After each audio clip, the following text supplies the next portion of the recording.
The Secret Service is investigating a woman who allegedly lied about who she was and talked her way into President Trump's private Mar-a-Lago resort over the weekend. According to court documents, the woman was carrying 2 Chinese passports and a device containing computer malware. And her story about why she was there changed once she was inside. So what's going on here? Joining me now is Sarah Blaskey. She's a reporter for the Miami Herald who's been covering this story and all of the really, shenanigans around Mar-a-Lago. Sarah, it's great to connect with you. Just walk us through exactly what happened on Saturday.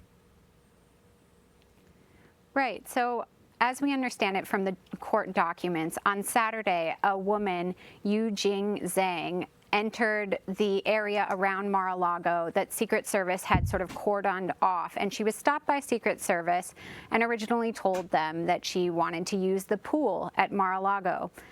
She was let in. I understand that they had mistaken her identity as a relative of someone that is a member of the club here in South Florida.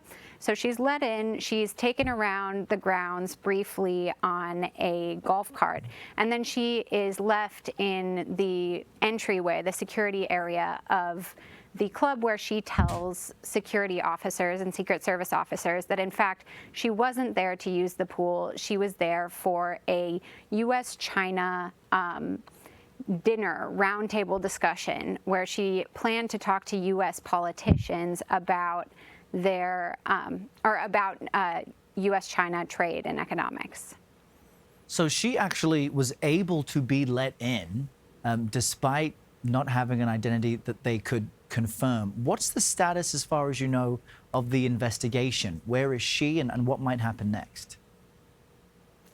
As we understand it, she is in custody. She was charged on Monday with 2 federal crimes. One was lying to Secret Service officer, and another one was unlawful entry. My understanding of unlawful entry is that it was particularly egregious because it is the president's residence, and the First Lady was there at the time that she tried to gain entry. Otherwise, that may have been a lesser crime.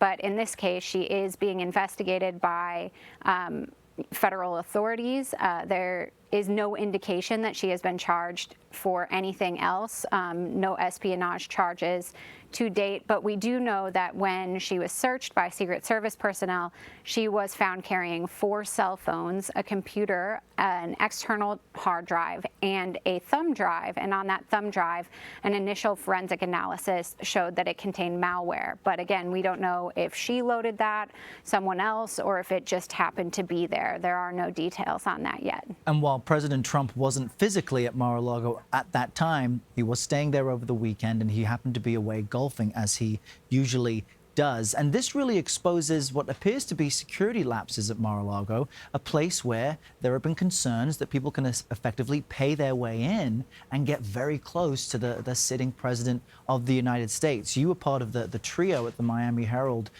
which investigated and broke open the story of Cindy Yang, the massage parlor owner who was connected to President Trump and many other Republicans seen photographed with her. Describe how she is connected to this incident, what the link is there.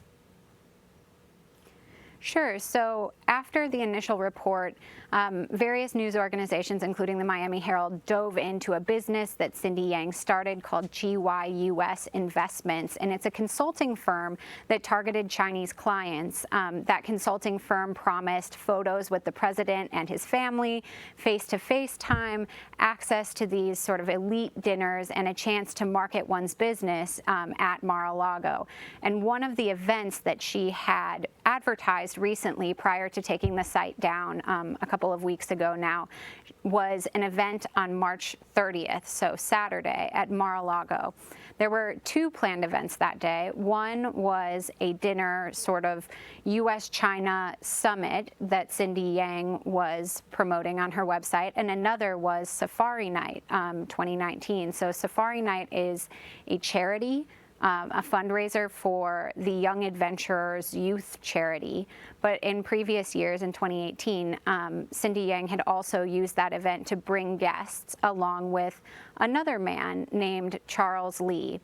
And Charles Lee, well, actually, Ms. Zhang, who was arrested at Mar-a-Lago on the day that these two events were supposed to be held, said she had been brought there by Charles and said she was there for the United Nations Chinese Friendship Summit. And that's very much in line with the event that Cindy was promoting on her website. And, Charles Lee is a known associate of Cindy Yang, and so just in our final minute here, I want to just nail down the point, which is that because as we've reached out to Cindy Yang and her lawyer, she is professing her innocence and saying she's a simple donor being photographed with the president. But if she's promoting an event that this woman says she was invited to, and there appears to be all these question marks, why is it important for you in the Miami Herald to keep digging and keep investigating about who comes and goes from there?